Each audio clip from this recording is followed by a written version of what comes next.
Gising! Gising! Gising! Gising! Maingay na yan, ha? Palalayain na kayo ng gobyernong ito! Dongding tinghangking! Reclusion perpetua ka daw dapat! Hindi bossing. Singhaba lang daw ng jaywalking ang palusa. Bukas! Bukas! Kaluskos! Oh, child molestation and rape! Hindi ako magsosorry. Laya ka na!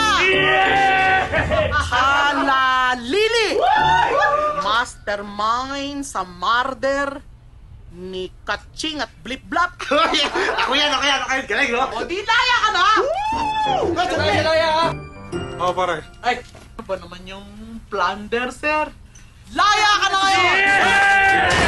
Eh, di ba kayong mga involved dun sa pumatay kay Ninyo sa Tarmac? Yes, sir! Laya na kayo, bro! Baka kawalan ba naman yan ng Malacanang kung di yan mga mamamatay tao? Aba ngayon, baliktad na ang mundo. Mga bigatin yan eh. Kaya dapat lang silang lumabas. At saka alam ninyo, nag-i-spring cleaning kami. Kaya kailangan mabawas-bawasan ng mga tao sa loob.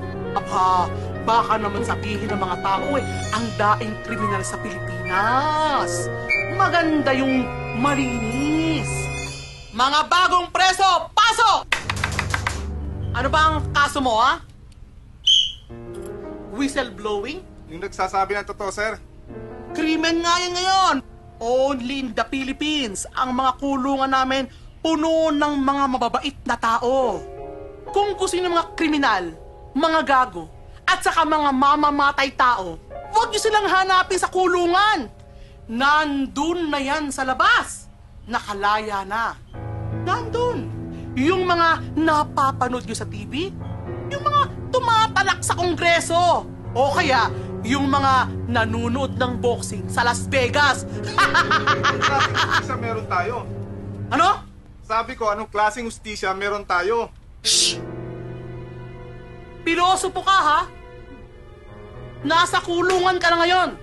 Observe silence. Hindi na lang sa preso ang observe silence, kundi ang buong bayan na rin.